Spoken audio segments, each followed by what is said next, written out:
बहुत सारे myths plastic surgery के बारे में लोगों में आमतौर पर प्रचलित हैं, जिसको मैं इस वीडियो के माध्यम से क्लैरिफाई करूंगा।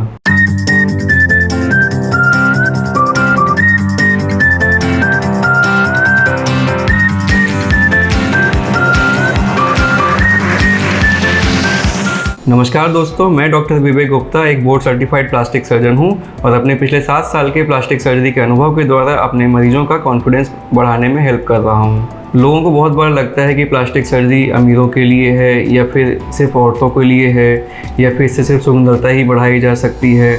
उनको लगता है कि कॉस्मेटिक सर्जरी होती है प्लास्टिक सर्जरी में, जबकि रिकन्स्ट्रक्टिव सर्जरी भी एक कॉमन पार्ट है। या लोगों को लगता है कि प्लास्टिक सर्जन सिर्फ निशान हटाते हैं या उंगलियां जोड़ते हैं। तो इस वीडियो में मैं बहुत सारे मिथ्स को ब्रेक करूंगा। अगला कॉमन मिथ है कि लाइपोसक्शन एक वेट लॉस का माध्यम है या कि लाइपोसक्शन के माध्यम से हम लोग अपना वजन कम कर सकते हैं। तो इसका आंसर ये है कि लाइपोसक्शन एक्चुअल में वेट लॉस की सर्जरी नहीं है, ये आपके शरीर को शेप में लाने की सर्जरी है। कई बार क्या होता है कि जो बहुत मोटा इंसान होता है वो जब पतला होता है तो उसकी बॉडी का शेप डिसफिगर्ड हो जाता है। या फिर जो लेडीज़ में होती है प्रॉब्लम कि 2-3 बच्चों के बाद में उनका जो बेली का शेप है या ब्रेस्ट है वो सैग हो जाते हैं और डिसफिगर्ड हो जाते हैं। तो प्लास्टिक सर्जरी में हम लोग जो डिसफिगरमेंट है उसको इन्हेंस करते हैं। जो वजन कम हो रहा है लाइपोसक्शन के माध्यम से वो एक एड ऑन बेनिफिट है जो हम लाइपोसक्शन के द्वारा अचीव करते हैं। पर अगर देखा जाए तो होल एंड सोल लाइपोसक्शन एक वेट लॉस सर्जरी नहीं है। वेट लॉस का जो सबसे अच्छा परमानेंट सोल्यूशन होता है वो है डाइटिंग और एक्सरसाइज, जो आपको लाइफ लॉन्ग करनी होती है। लाइपोसक्शन हमेशा आपको हेल्प करता है आपके जो बॉडी गोल्स हैं उसको अचीव करने के लिए। अगला जो कॉमन मिथ है वो ये है कि प्लास्टिक सर्जरी में कोई रिस्क नहीं होते, या कई बार हमसे पेशेंट पूछते हैं कि इसमें कोई रिस्क तो नहीं है।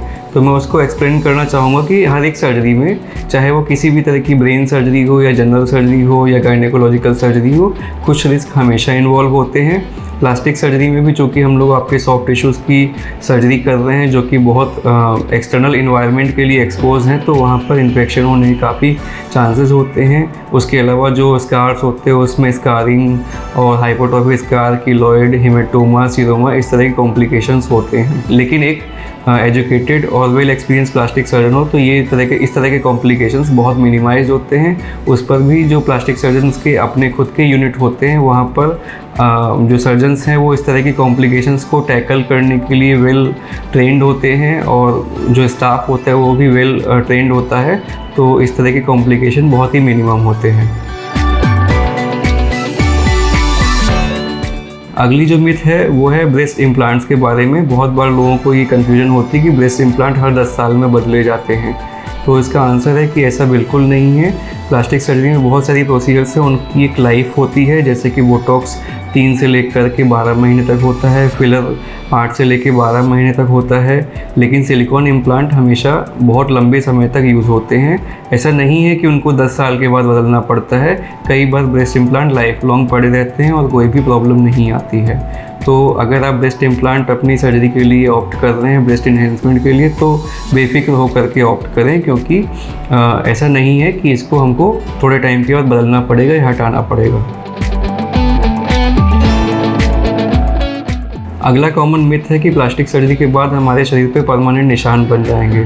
तो इसका एक्सप्लेनेशन ये है कि प्लास्टिक सर्जरी में जो प्लास्टिक सर्जन होते हैं वो हमेशा ये कोशिश करते हैं कि आपके स्कार या तो हिडन रहें या फिर नेचुरल जो बॉडी क्रीज होते हैं उसके अंदर रहें, या फिर जब भी हम फेस सर्जरीज करते हैं तो हम इंटरनल हिडन इंसिजन्स लगाते हैं।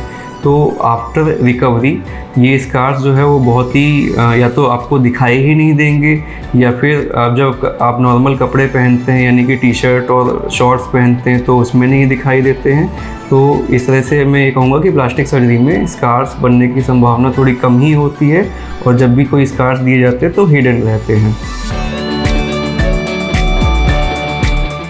अगला जो कॉमन मिथ है वो ये है कि प्लास्टिक सर्जरी के बाद जो रिकवरी है वो लंबी होती है और पेनफुल होती है। तो इसका एक्सप्लेनेशन है कि ऐसा नहीं है कि रिकवरी हमेशा लंबी और पेनफुल होती है, ये कई वजहों से या कई फैक्टर्स पे डिपेंड करती है। कुछ सर्जरीज ऐसी भी होती हैं जिसमें आपको 7 से 8 दिन के बाद नॉर्मल फील करते हैं, जबकि कई सर्जरीज ऐसी होती है जिसमें हम पेशेंट्स को पहले से एक्सप्लेन करते हैं कि आपके रिजल्ट जो है वो 3 से 6 महीने पे बेस्ट अचीव होंगे। और पेन की रही बात पेन की, तो आपको पेन भी इतना नहीं होता है, वो वेरिएबल होता है। और हमारे बहुत सारे पेशेंट्स हैं वो सर्जरी के दूसरे या तीसरे दिन से अपना ड्यूटी या ऑफिस या कॉलेज ज्वाइन कर लेते हैं और आराम से वो अपनी सारी एक्टिविटीज़ को कर पाते हैं। हम लोग केवल ये मना करते हैं कि आप बहुत स्ट्रेनियस एक्सरसाइज ना करें, कोई हैवी वेट ना उठाएं, क्योंकि ऐसा करने पे आपकी सर्जरी के जो साइड्स हैं उसमें पेन हो सकता है और साथ में थोड़े से और अलग तरह के कॉम्प्लिकेशन होते हैं। तो हम शुरुआत के कुछ हफ्तों के लिए एक्सरसाइज और हैवी वेट लिफ्टिंग के लिए मना करते हैं। अगला जो कॉमन मिथ है वो ये है कि प्लास्टिक सर्जरी केवल यंग लोग ही प्रेफर करते हैं। तो ऐसा नहीं है, हमारे बहुत सारे क्लाइंट्स हैं जो कि मिडिल एज ग्रुप में हैं या ओल्ड एज ग्रुप में हैं। हर किसी को अपनी ब्यूटी को इन्हेंस करने का राइट है और हर किसी को जवान दिखने का हक है।